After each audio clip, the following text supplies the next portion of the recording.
It started like any other day. An 18-year-old girl walked into a bank with a check.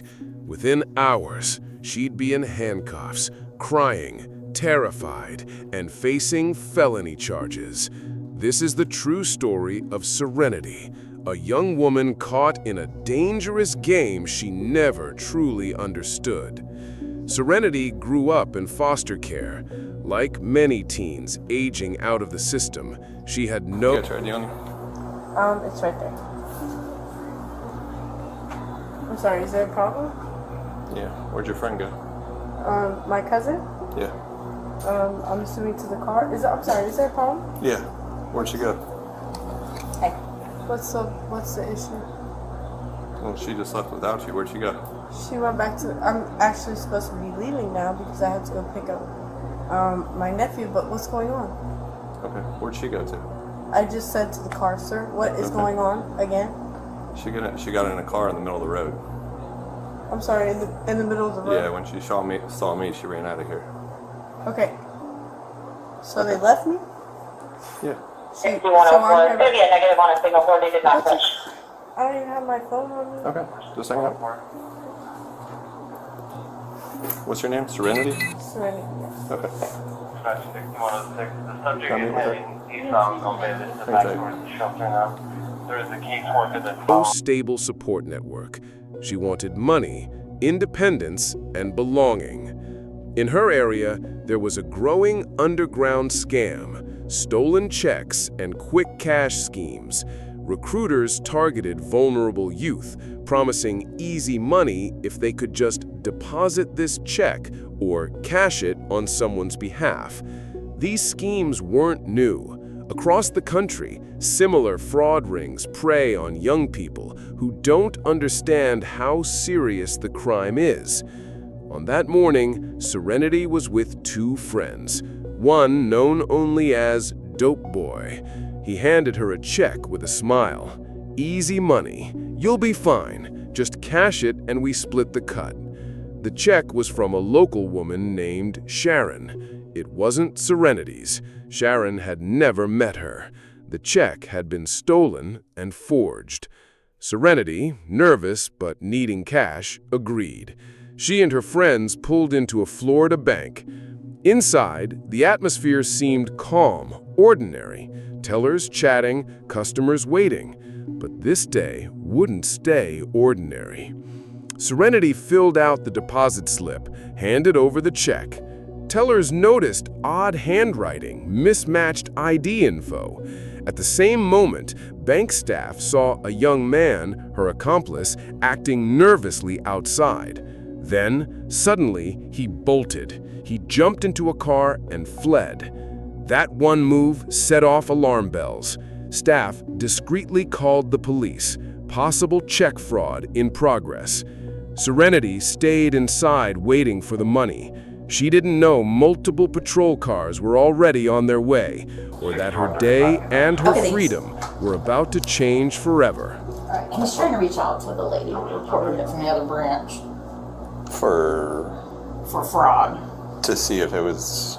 Confirmed fraud. See, this is what she sent. So, this is what we got. I mean, we had the same thing the other day, but different. Okay, just an FYI, so is trying to cash a check for 743, started in several branches. 12:59. When did that... That's what Lisa, she's a branch manager from Courthouse Road. And that happened at 1 o'clock for 7:43. And did Yeah. she get denied on that? Oh, she has a different check, okay, yeah. But So it's they same, have different same checks. name. Yeah, so what they do is this, they get a bunch of different checks and they go around trying to cash them against their available balance, and then what they do is then they get the money and they pull the money that they put in. It's just like it's a common thing, they try it all the time with us.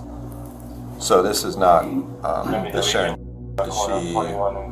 No, it's not one of us. Police raced to the bank. And then A call came in. A forged check, a suspect inside, another fleeing. But what officers found would turn a fraud case into something far more serious. Officers arrived within minutes. They saw Serenity inside, calm but uneasy. Bank staff pointed her out. She wasn't violent, she wasn't resisting, But the check in her hand and the fleeing friend made it suspicious. The officer took her aside. Whose check is this? Just gonna wait for the other officer and then I'll question her in just a minute. Yeah, we're just trying to figure out what's going on here. What, my check? Okay, why should you put it right? What's that? Yeah. Something I could print this out any bigger.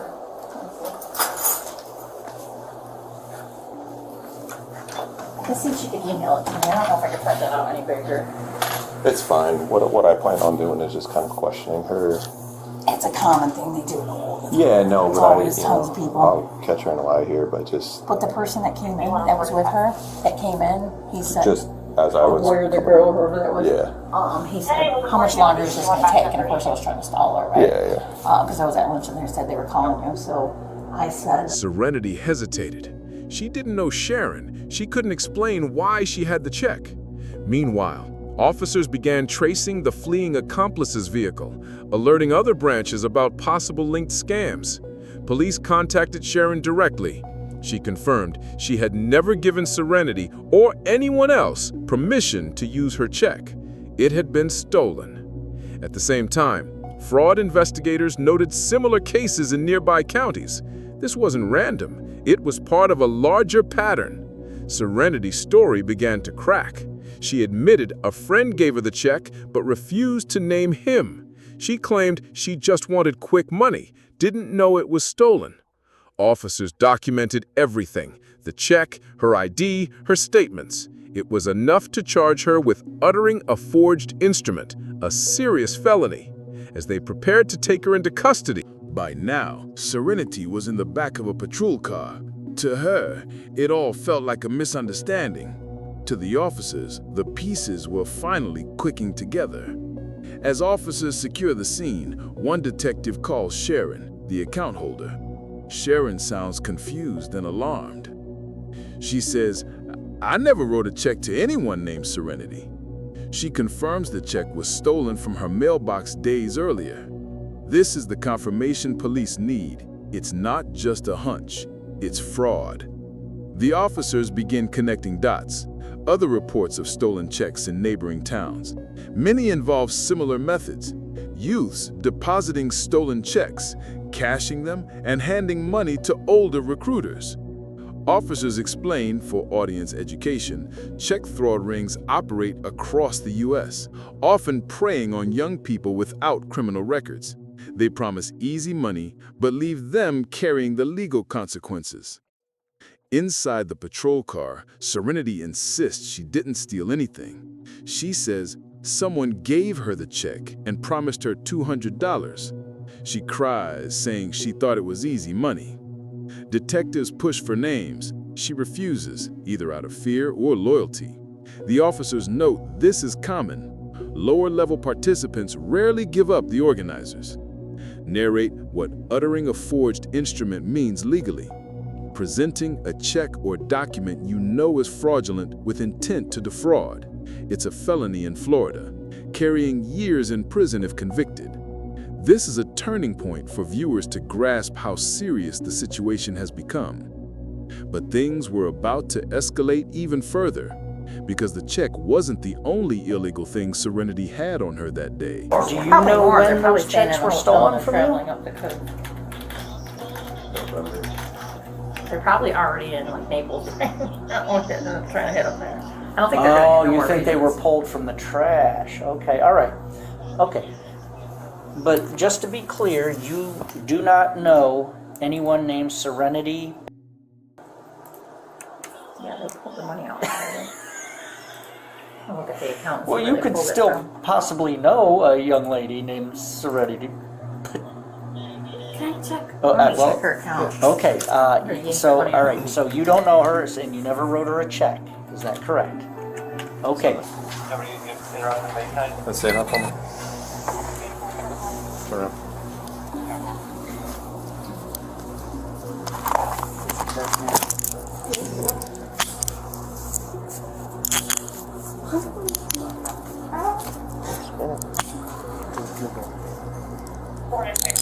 Keep the bag. You're 10 to go. Hold on one second.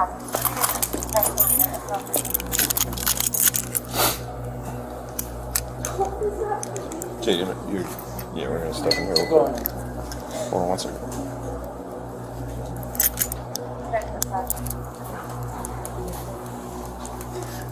There, hold on. 6 Okay. So, I'm gonna assume you know what's going on. I'm gonna read you your Miranda rights real quick. It's not mine. Okay, hold on. What's that? What's in my purse? What's funny?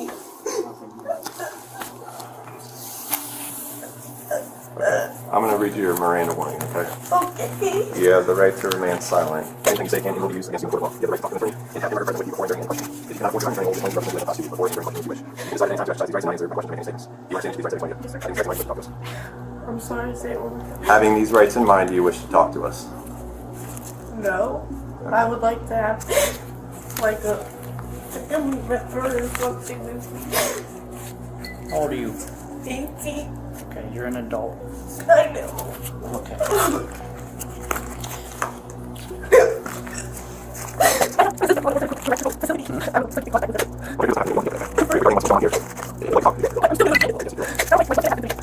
Officers searched her bag for safety. What they found next would shock them. A loaded handgun with its serial number altered, a discovery that changed everything. What was an 18-year-old doing with a stolen check and a loaded gun? And where were her accomplices now? The case was no longer just about fraud. It was about survival. Do you want to explain to her what you're being charged with? You're being charged with uttering a forged instrument. So, this check right here does not belong to you and was not written to you, correct? Well, obviously. Okay, well that's what you're being charged with. And now I'm gonna be charged with the gun because they put a gun in my purse. Put a what? Holy they did. Yep, they did.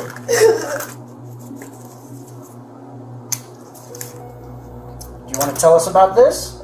I think I was set up. You were set up? I don't know. I'm just going wrong with Hey, I'm gonna make a phone call. Yeah. JD. Oh Because my this is... God. Yep. Can we please call somebody for me? Hey, a bullet just fell down there. If you want to grab that for me. Yep. Okay, so you wanted a lawyer. You didn't want to speak. So now, we're not asking you any questions, okay? What started as a fraud investigation suddenly turned into a potential public safety threat. The officers searching Serenity's bag made a shocking discovery. As part of protocol before booking, officers inventory Serenity's belongings. They unzip her small backpack. Inside, a loaded handgun. The serial number appears scratched off or altered. For police, this isn't just suspicious, it's a major red flag. Altered serial numbers often mean the weapon is stolen or untraceable. Officers immediately secure the weapon and radio it in.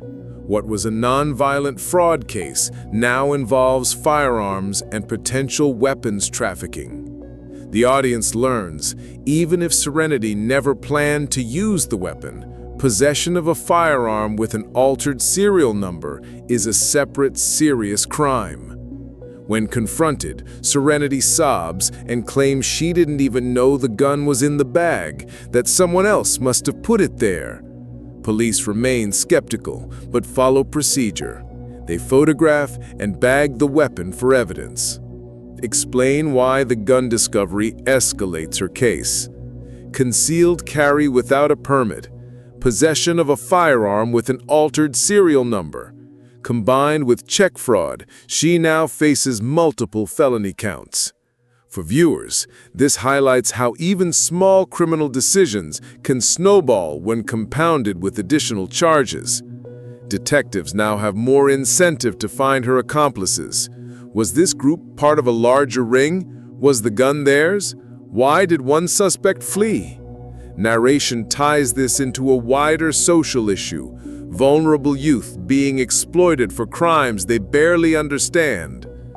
From a stolen check to a stolen gun, Serenity's world had just collapsed. But investigators still had one burning question.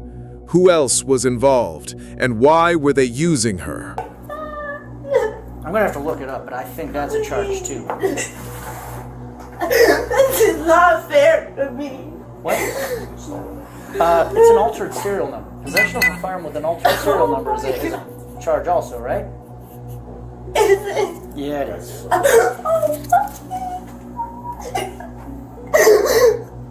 Oh. What about possession of a firearm during the commission of a That's what felony? I told Mike. Oh my. That's what I told Mike.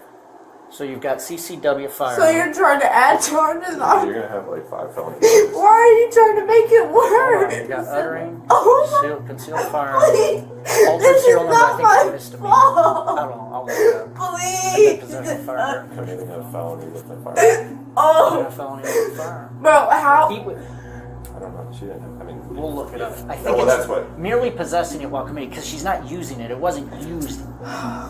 You know, it wasn't part of that. So there's no. Well, what are we waiting on now? He's calling CID. I mean, we can probably go ahead and load it up. Yeah, I can't run this. I was gonna try to run it. Serenity was behind bars, but detectives knew her case wasn't isolated. The stolen check and the gun were just the tip of the iceberg. Someone else was pulling the strings. After Serenity's arrest, police began reviewing bank security footage. On video, a young man outside, pacing nervously. He leaves as officers approach. This matches witness descriptions of the fleeing accomplice. They traced the license plate from nearby surveillance to an abandoned vehicle registered to a distant relative of Serenity's friend, known only by the nickname Dope Boy.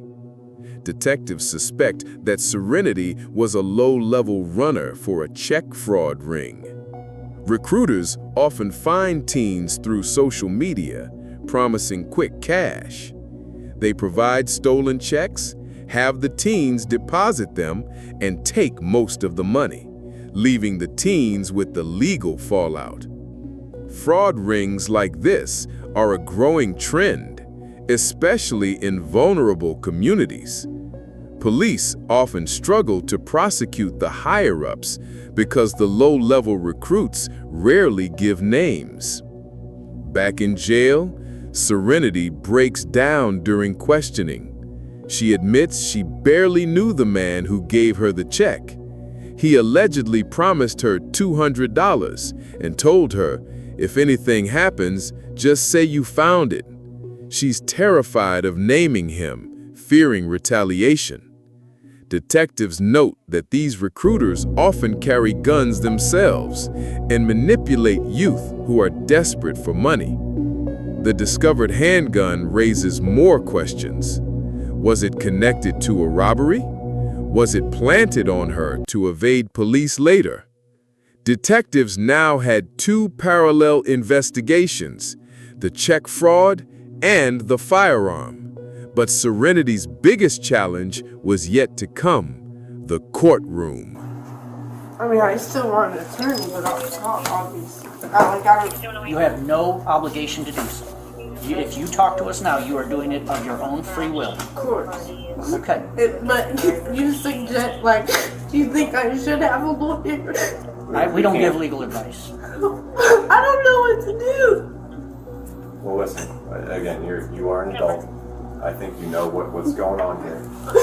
Like Officer Miller explained, you have no obligation to talk to us. I can read you your Miranda warning again. I understand my If you'd like to talk to us, you can. When will I get a lawyer? Until I go to court, right? You will go to. No. Outside. All right. In the eyes of the law, intent matters. Serenity claimed she didn't know the check was stolen or that the gun was in her bag. But would a judge believe her? Prosecutors filed multiple charges: uttering a forged instrument, felony; possession of a firearm with an altered serial number, felony; carrying a concealed weapon without a permit. Serenity's public defender argues she was exploited and didn't have prior criminal history. The courtroom is quiet except for the hum of ceiling fans. Serenity appears in an orange jumpsuit, head down, barely 18 years old. The prosecutor lays out the facts: stolen check, accomplice fled, loaded firearm. Sharon, the woman whose check was stolen, gives a statement. She feels violated and fearful after learning someone had stolen from her mailbox. Serenity's foster mother appears, describing her as a good girl who fell in with the wrong crowd. Narrator explains how first-time offenders sometimes receive leniency through diversion programs, but the gun charge complicates her case. Legal expert commentary could be added: why possession of a firearm with an altered serial number is taken so seriously. After deliberation, Serenity takes a plea deal: guilty to 1 felony, forged instrument, probation, and community service. The gun charge is conditionally dropped if she complies with probation terms. The judge warns, if you violate probation, you will serve prison time.